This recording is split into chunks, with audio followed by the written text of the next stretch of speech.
Hi friends, it's Grace and welcome back to another video, one that has been a long time coming and something I'm really excited about. So today I am going to talk about my 10 favorite fantasy series of all time, and because I am notoriously bad at ranking things, I've come up with my own way to rank them, just because the purpose of this video isn't really to pit these series against each other, but just for me to talk about my love of all of them and to hear what you think of them.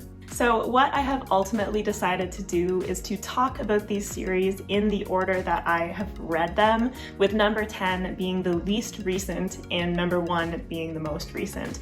And so first off, I'll start with a few honorable mentions that I don't have in order, and those are just a few that aren't in the top 10 but are still among my favorites. And so the first series on this list, for the honorable mentions anyway, is going to be The Books of Babel by Josiah Bancroft. And during my reading of this series, it would have been a shock to me to know that this would be an honorable mention and not a favorite. But the reason this is in the honorable mentions and not off the list is because I absolutely adored this series for the first 3 books, and the ending of it wasn't what I was hoping. So it kind of prevented it from being an all-time favorite for me, but I have to respect how much I loved those first 3 books, because that is still 75% of the series. Then next up is The Singing Hills Cycle by Neve Vo, and if I'm honest, I think that this one just suffers because of the length of them. The fact that they're novellas means for me that even though I really like them, they feel more like a quick little romp, and I don't get the depth and attachment that I do to other series, even though I have really loved both of the novellas that are out in this series. And then the third honorable mention is on the honorable mentions because of my one criteria for this list, which is simply that I have to either have finished, caught up, or read the majority of a series for it to count. So that is going to be the First Law trilogy by Joe Abercrombie. I've only completed the Blade itself at the moment. I'm currently reading Before They Are Hanged, and I'm really enjoying it. And so honestly, I'm confident that the First Law trilogy is going to make its way onto a top 10 of mine in the future, but the fact remains that at this point, I have only finished one of those books. I have not by any means read the majority of that series, and so it gets to stay in the honorable mentions for now. Now, 90% of this top 10 has been read in approximately the last 2 years, or at the very least the last 3 years, because I got back into reading adult fantasy in the middle of 2020 at the start of COVID, and that is since then my reading has exploded, and that's where the majority of these are going to come from. But number 10 on the list, the least recent fantasy series that I've read that I love, is actually from 2014. I read these books in around grade 11, that would be about right. It would put it at around 2014, or maybe 2013. I honestly don't remember. It's either 2013 or 2014, and that is A Song of Ice and Fire by George R.R. Martin. And even though at that point in my life, I was not reading other adult fantasy, I had no stepping stone into this, I decided to pick up A Game of Thrones because at that point, the show was probably not at the height of its popularity, but it was gaining major momentum, and I am not someone who is snobby about reading the books first before I watch something, but I am someone who prefers to do that because that's just my personal taste. I want to see what the original format of it had to offer, and then I will watch the show, which is what I eventually ended up doing. But that was basically what motivated me to pick up A Song of Ice and Fire, and that is definitely what catapulted my taste in adult fantasy and my interest in reading it in the future once I had time again. Because that definitely just taught me that I love the massive casts of characters and the morally gray characters and the sprawling landscapes and different locations and the explorations of religion and battles and heroics and fantasy creatures. And A Song of Ice and Fire, I know that some people don't like the tone of it and some of the content, but it checks so many boxes for epic fantasy that I think is just fantastic. And of course, it's a series that may never be finished, but I am planning to participate in a reread of it starting in the new year, and Ben and I will most likely be helping to host that on our Discord, like as an unofficial part of it, but our Discord will definitely be participating in it, and I'm really, really excited. I have actually read A Game of Thrones twice, but aside from rereading A Game of Thrones, I have not reread any of the others, and A Clash of Kings and A Feast for Crows and A Storm of Swords, I just said those out of order, but regardless, like, those middle three books, I just remember them being phenomenal, and I can't wait to experience them again. So that is number 10. For number 9, we are gonna jump all the way to November 2020, and if you remember what book came out in November of 2020, you'll already know what the answer for this is. And so this is why I decided to rank them in an objective manner instead of a subjective manner, because that is The Stormlight Archive by Brandon Sanderson, because Rhythm of War came out, I think it was November 17th, 2020, and realistically, like, if I forced myself to rank them, The Stormlight Archive would not be 9th on this list, it would be higher than that. But also, like, it's almost the least recent, so I don't feel like my feelings about it are as fresh. I don't feel like I can easily compare those feelings from 2020 than with a series that I just finished a couple months ago. I don't really feel like that's fair because I loved The Stormlight Archive and I love it, and I'm really looking forward to rereading it before the 5th book comes out, and it has so many of the same things that I originally loved getting into adult epic fantasy. Like, it has a sprawling continent, like this really, really interesting secondary world that has been created. It has like a political and caste system. It has very, very cool magic and a slow build and like a focus on mental health, which is probably stronger than in any other series that I've read, and I really appreciate that. And like, nobody really needs to hear about the Stormlight Archive as though it's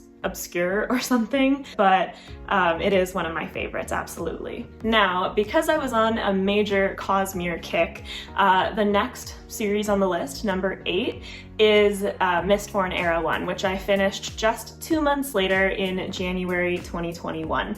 And so this one is, I think, a lot easier to remember my feelings about, just because it being 3, like, still long but slightly shorter books is a little bit more compact, is following a little bit more of a streamlined plot, even though we still get the intricacies and plotting that Brandon Sanderson is so well known for, and we still get a very intricate magic system in Mistborn Era 1. I still feel like I can maybe recapture what I felt about it a little bit better, and I thought that it was a really, really impressive series. I think that the characters are a little bit more memorable for me in Stormlight than they are in Mistborn, but like, that doesn't mean that the characters aren't memorable in Mistborn. I really love that cast, and I love Vin, and I think that she is a great protagonist for that series, and it is probably one of my favorite magic systems in terms of what he does with it and how important like it is in the world in the grand scheme of things and the Cosmere. And it's very interesting because at this point in time, I love Mistborn Era 1 so much, and I have very little motivation to read Mistborn Era 2. So we'll see where that progresses in the future. So the Brandon Sanderson is very much compressed into 2020 and early 2021, and like the same goes for Mistborn Era 1 as it does for Stormlight. I am really, really looking forward to rereading that one of these days. Next up, just 1 month later in February 2021, we have The Gentleman Bastards. And so this is one that I am not actually caught up on. And so February 2021 was when I read Red Seas Under Red Skies, the second book that's out in that series out of 3. And I loved it. Like, I loved both of those 2 books. Definitely a different tone from Sanderson, a lot more gritty and like kind of like experiencing the underbelly of society with these characters that we're following with Locke and Jean and their crew. And Locke, I think, is a fantastic character. The Lies of Locke Lamora and Red Seas Under Red Skies are different in their settings and obviously in their plots, but I think that both of those two books, like the strength of them for me is one, the writing, and two, the characters that are the through line in both of them, because I think that what we're really following is the character motivations and the plots that they hatch, and those things will be happening wherever these characters may find themselves. So the setting, I'm glad that it was unique in each book because it gives us like a fresh new take on the things that these characters can experience, and Scott Lynch is just very entertaining and funny and compelling, and like I'm scared to read the third book because people say that it ends on a little bit more of a cliffhanger, and of course we don't know when the fourth book is coming, so as soon as I hear like rock solid news about that fourth book, I am 100% gonna either be reading Republic of Thieves or rereading the whole series in preparation, because it absolutely is one of my favorites. I love it. Next up, in the number 6 slot, number 6. With a bit of a gap, in October 2021, I finished this, is The Long Price Quartet by Daniel Abraham. And The Long Price Quartet is honestly, it's a lot different from some of these really expansive epic fantasy series because it does have those aspects in it, but Long Price Quartet is a lot more of a personal, character-driven story. And Daniel Abraham does have a very interesting magic system going on, and he does have a world that you eventually expand to learn more about throughout the 4 books, but it's really not the focus. Like, the focus is the characters and the themes, and like really mostly the characters. And the things that he really excels at are relationships. And so even if you might not like a character, he will just have them have the most compelling conversations with someone else, and the conversations and the relationships are incredible. And he manages to, like, okay, me and Ben have discussions on my channel about every book in this series, and they are like, each of them is like an hour and a half long because we have so much to say. And it is primarily about how amazingly written these characters are, and he also has incredible prose. I loved reading it because it's so simple, and yet his descriptions are just perfect to pull you in to the atmosphere and to really get you picturing what's going on and to really make you feel like you're in it. And I'm in awe of like how succinctly he told that story, because those books are not very long. And what Daniel Abraham did there is just phenomenal. Long Price Quartet is gonna be one of my favorites forever, I know it. Then next up in the number 5 slot, finished a couple months later in December 2021, is The Greenbone Saga by Fonda Lee. And I had a little bit of a spread on this one where I read Jade City, and then I didn't pick up Jade War for quite some time afterwards, like probably 7 months, maybe even 8 months. And I read Jade War and Jade Legacy very close to each other, and I'm very glad that I did, and that I didn't have too long to wait for Jade Legacy after reading Jade War. And honestly, I believe that the Greenbone Saga is in some ways similar to Long Price Quartet, because they are both Asian-inspired fantasy that is very much character-driven and has a magic system that causes some moral questions and is the backbone of society in a lot of ways. And they're similar in that sense, but they definitely have different tones, where the Greenbone Saga definitely takes on more of like a The Godfather, like mafia style story, but you are in it. Like, those are the characters that you're following, and you are following like one family of a clan, and they have an opposing clan in the same city and in the same country, and it really just expands throughout the course of the series. And it is like, it's family driven, it's character driven. The characters are fantastic, because even if you don't like them and don't agree with the things that you're doing, Fonda Lee still manages to make you feel for them and to understand their decisions that they're faced with, and maybe like still root for them even if they're doing something that you objectively disagree with. And the The emotions and the character relationships, once again, are just phenomenal, and Jade Legacy might be like one of the books that hit me the hardest, the most times emotionally, out of like all books.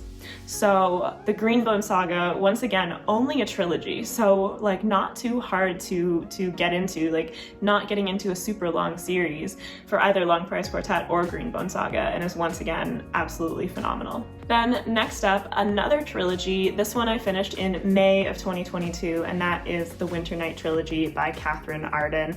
And so this is very much a fairy tale-esque Russian-inspired fantasy story set in like the 1300s, I believe, in the Russian wilderness, and we follow our main character, Kazia. I just heard myself say that despite knowing that her name is Vazia. I don't know what happened. We follow our main character, Vazia, and she lives with her family in a small village in essentially the wilderness of Russia, but there's old magic going on, and there is like pagan spirits, and there are like household spirits, and essentially there's the introduction of this figure into their town from the Catholic Church, or at least preaching like Christianity, which is at odds with all of the like old gods that the Russians follow. And this man is from Moscow, and the big city is falling a lot more to new religion, and there's still a lot of like the old religion in the backwater places, like further from the city. And so it's the exploration of Vazia kind of having a individualistic outlook, and not wanting to like just get married and become a wife for someone, and she like experiences some of her own powers and comes into that, and it's a very, very atmospheric, cold book, especially the first one, but the whole series is like that.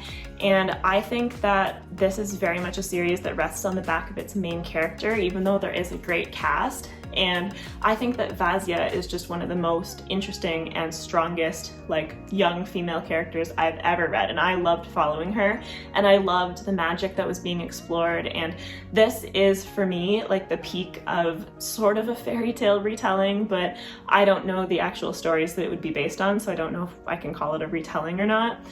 But this is like the peak of what that would feel like to me. And if you're looking for something like that, I would definitely recommend Winternight. Then next up, in June 2022, we have another trilogy, although it's part of a larger universe, and that is in the number 3 slot, The Live Ship Traders by Robin Hobb.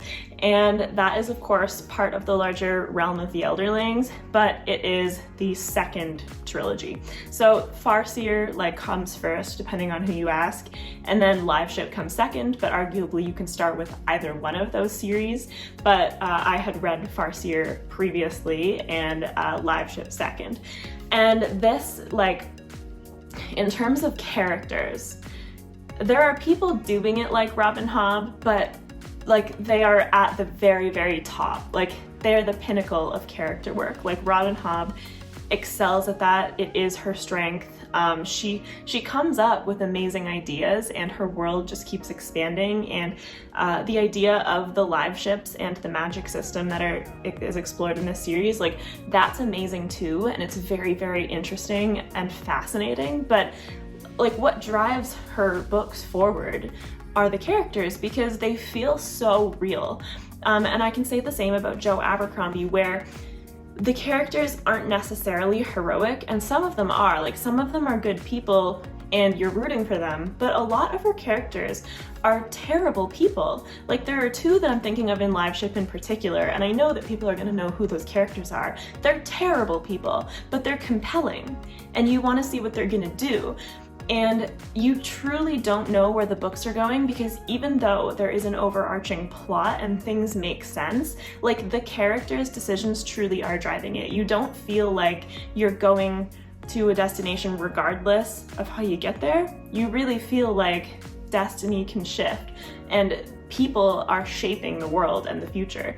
And it's just one of the best for that I've ever read, and it is so memorable. And like those characters just stand out so much, and I really hope to see the return of some of them in future series, because they are like the same that I said about Long Price Quartet, about the relationships and conversations between characters. In Live Ship, it's some of the best for that, and it is just like, it oozes personality, which makes it memorable, and I love Live Ship. It's very much up there with the best. Now, in the number 2 slot, finished in August 2022, so very recently, is The Wheel of Time by Robert Jordan and later Brandon Sanderson. And so The Wheel of Time is one that, although overall I have some mixed feelings about it, I still think it deserves a spot on this list, because I think that as a series it's incredibly impressive. Like, it was incredibly ambitious, and do I think that it could have been like 2 books shorter? Yeah, I do think that, but I think that the overall journey was incredible, and I loved the world, like I loved the cultures that Robert Jordan created. He doesn't have the same strength that some of these other authors do, in my opinion, for like building character relationships and interactions, but I also don't really think that that was entirely the point of Wheel of Time. I think that it's a little bit wider than that. Like, he didn't want that personal of a story, except for in certain instances between certain characters. So I liked a lot of the characters individually, and I thought that when Brandon Sanderson took over later, the character interactions improved, and I really was happy to see that, especially the relationships between men and women. But in terms of like the overall plotting and the ideas that were there, I was always really fascinated about where it was going, and it felt like kind of comforting to me. Like, the entire thing, even though I had not read it before, it's the sort of fantasy story, and maybe this is only because we're 20 years on from the start of the series, but it's the sort of fantasy story that made me feel comfortable slipping back into it with every book. And I don't think it will ever lose that feeling for me, and I thought that the ending was great in terms of tying everything together, and the journey was worth it. So yeah, it was a long series, but I think for people who like the hybrid blend between like classic and a little bit more modern fantasy, Wheel of Time will always be up there with one of the best examples of that. And then finally, in the number 1 slot, because I am not finished with this yet and I'm still currently reading it month to month, that is the City Watch series by Terry Pratchett. And I think it's a little bit ironic that this gets the number 1 slot, because while it's absolutely a top 10 for me, and I love these books, Samuel Vimes is probably the only character from these books that I could say that I feel like a deeper emotional connection to.